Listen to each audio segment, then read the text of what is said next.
Ya, kawan-kawan yang saya hormati, semua perwakilan kaum buruh atau pekerja dari berbagai daerah yang hari ini hadir di gedung Kementerian Ketenagakerjaan Republik Indonesia. Salam hormat setinggi-tingginya buat seluruh kawan-kawan yang hadir. Aplaus buat kawan-kawan semua.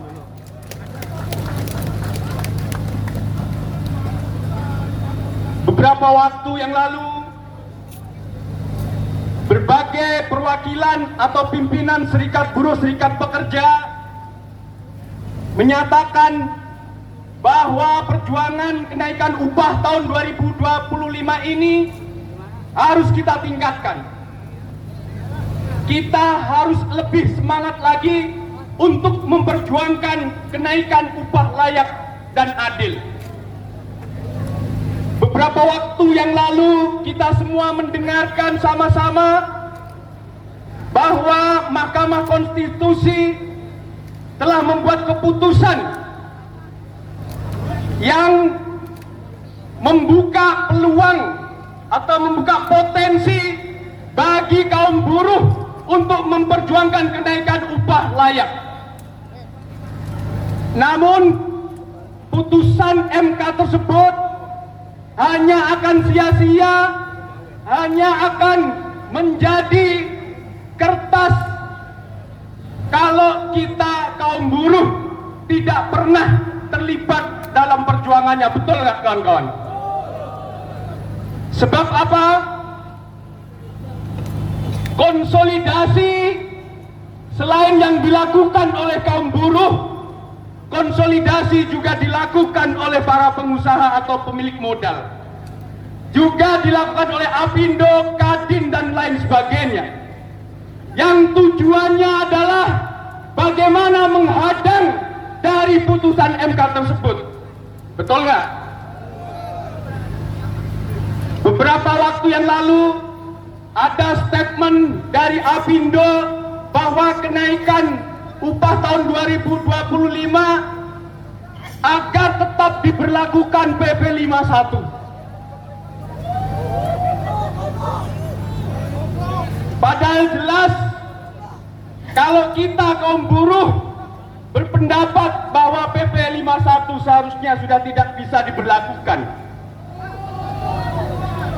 Seharusnya pemerintah kita membuat aturan yang baru, yaitu terkait dengan bagaimana kenaikan upah buruh bisa menjadi layak, kawan-kawan. Tapi faktanya sampai dengan hari ini belum ada keputusan atau aturan yang dibuat oleh pemerintah, khususnya adalah terkait kenaikan upah tahun 2025. Hari ini kita sengaja hadir di depan gedung Kementerian Ketenagakerjaan, yaitu untuk menyampaikan tuntutan kita. Apa tuntutan kita, kawan-kawan? Naikkan upah layak secara nasional. Bahkan kami dari serikat-serikat buruh yang tergabung dalam Aliansi Gerakan Buruh Bersama Rakyat dan juga kawan-kawan serikat buruh, serikat pekerja yang tergabung dalam ASP, semua juga bersepakat untuk menuntut kenaikan upah yang layak. Namun upaya perjuangan kita tentu tidak mudah, karena tadi dari pihak pemilik modal, dari pihak Apindo juga berlomba-lomba untuk menghadang aturan yang berpihak kepada buruh.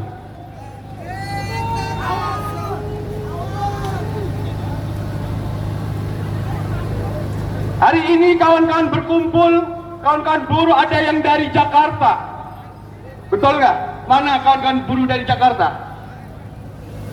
Mana suaranya kawan-kawan buruh dari Jakarta? Ada kawan-kawan buruh yang berangkat dari Jawa Barat. Mana kawan-kawan buruh dari Jawa Barat? Ada kawan-kawan buruh yang berangkat dari Banten. Mana kawan-kawan buruh dari Banten? Bahwa situasi negara kita mengalami krisis finansial, atau bahkan di negara-negara lain juga terjadi krisis. maka seharusnya upah buruh dinaikkan yang tinggi. Betul nggak kawan-kawan? Seperti yang disampaikan oleh kawan tadi dalam orasinya, kawan Daeng, bahwa kenaikan upah tentu untuk menjaga daya beli kawan-kawan buruh dan juga masyarakat secara umum. Dan praktek itu banyak diberlakukan di negara-negara lain. Ada di negara-negara di Amerika Latin, di Eropa, di Afrika, di Asia, banyak negara-negara yang justru pada saat situasi krisis justru upah buruh harus dinaikkan. Bukan malah BPN-nya yang dinaikkan. Betul nggak kawan-kawan? Beberapa waktu yang lalu pemerintah mengumumkan bahwa di bulan Januari akan ada kenaikan BPN dari 11% menjadi 12%. Apakah kawan-kawan tahu bagaimana dampak dari kenaikan BPM? Tentu harga-harga barang, harga-harga komoditas, harga sembako, elektronik semua akan ikut naik kawan-kawan. Padahal sampai hari ini upah kita kaum buruh belum naik, betul nggak? Siapa yang akan diuntungkan dengan adanya kenaikan BPN ini? Dipastikan yang akan diuntungkan adalah para pengusaha. Karena kenaikan BPN tentu akan berdampak terhadap kenaikan harga barang. Sehingga kita sebagai masyarakat, sebagai konsumen, disitulah kita. Akhirnya kita akan membayar harga-harga kebutuhan tadi kawan-kawan. Dan ini tentu berbanding terbalik dengan apa yang disampaikan oleh Presiden Prabowo dalam pidatonya 20 Oktober kemarin. Semua elemen masyarakat atau warga negara harus memiliki sikap patriotisme terhadap negara. Tapi apakah patriotisme itu juga berlaku bagi kita kaum buruh? Yang justru kita banyak dikorbankan, kita banyak ditumbalkan.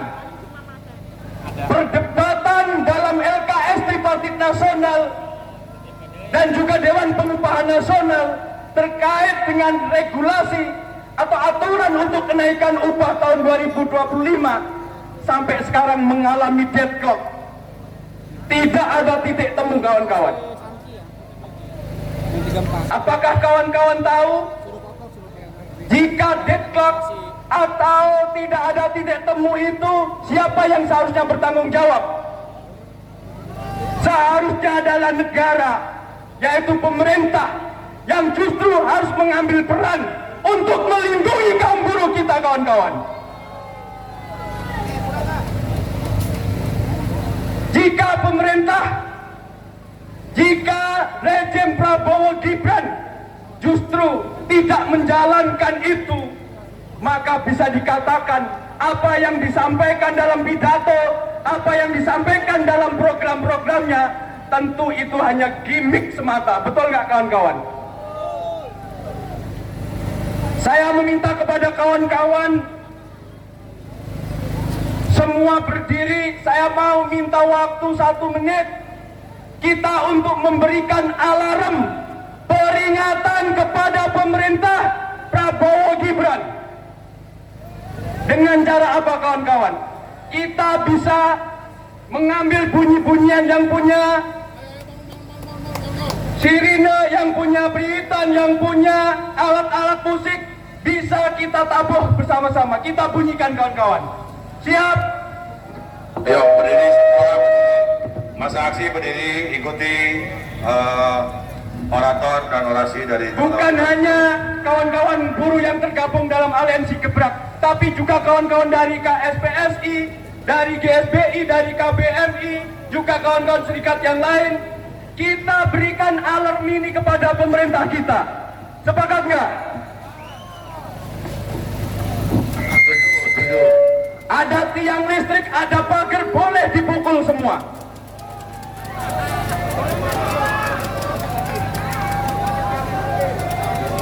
Yang tidak boleh mobil jangan dipukul. Mana? Masih duduk? Masih duduk? Yang pegang tiang benderanya ketruk-ketruk ke aspal aja, itu berbunyi nanti. Bentar, oke. Setelah saya teriakkan yel-yel persatuan kita, buruh tani, mahasiswa, pelajar, persatuan, kawan-kawan bisa memulai untuk membunyikan. Siap? Buruh tani, mahasiswa, pelajar, persatuan. Oke, silakan dibunyikan kawan-kawan. Tangannya tunjuk ke gedung kementerian. Tangannya tunjuk ke gedung kementerian. Tangannya tunjuk ke gedung kementerian, kawan-kawan.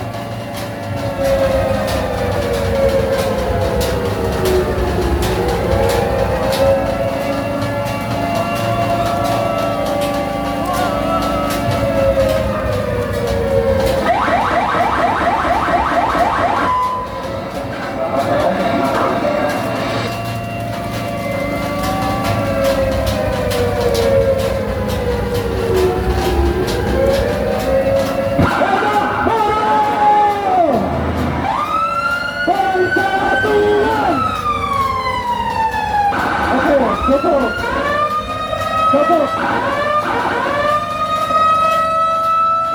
Kurang cukup. Oke. Cukup balik. Ya, kita harus melakukan aksi yang lebih besar lagi. Bahkan jika kita bersepakat, kita juga bisa merencanakan aksi mogok kerja secara nasional. Tapi tentu mogok kerja ini tidak bisa kita laksanakan sendiri-sendiri. Serikat-serikat melaksanakan mogok sendiri. Mogok nasional ini harus kita persiapkan lebih matang. Kita buat struktur kepanitiaannya dari nasional, provinsi, kota, kabupaten, sampai kawasan-kawasan industri, sampai tingkat perusahaan, kawan-kawan. Kalau ingin mogok nasionalnya sukses. Beberapa informasi juga menyebutkan bahwa Apindo atau pemilik modal atau pengusaha menginginkan agar upah buruh yang bekerja di industri padat karya agar diberlakukan upah di bawah UMK. Tahu maksudnya? Upah buruh padat karya di bawah UMK. Tahu maksudnya, kawan-kawan? Artinya upah buruh yang bekerja di pabrik sepatu, pabrik garmen, tekstil, semua upahnya di bawah UMK. Dan tentu ini merugikan kawan-kawan buruh. Karena saya yakin banyak di antara kita, kawan-kawan kita, buruh yang bekerja di sektor padat karya. Perlawanan kita terkait dengan penolakan upah padat karya ini harus kita teruskan, harus kita lanjutkan sampai tingkat-tingkat pabrik, kawan-kawan. Ke depan pasca pilkada tentu aksi-aksi perlawanan upah juga harus dilakukan di daerah-daerah. Sepakat nggak? Karena apa? Kenaikan upah tahun 2025 ini harus adil dan layak, sehingga tidak ada disparitas yang lebar antara daerah satu dengan daerah yang lain. Sepakat, kawan-kawan? Oleh karena itu, persiapkan diri kalian, kawan-kawan, untuk terus melakukan konsolidasi untuk menuntut perjuangan kenaikan upah.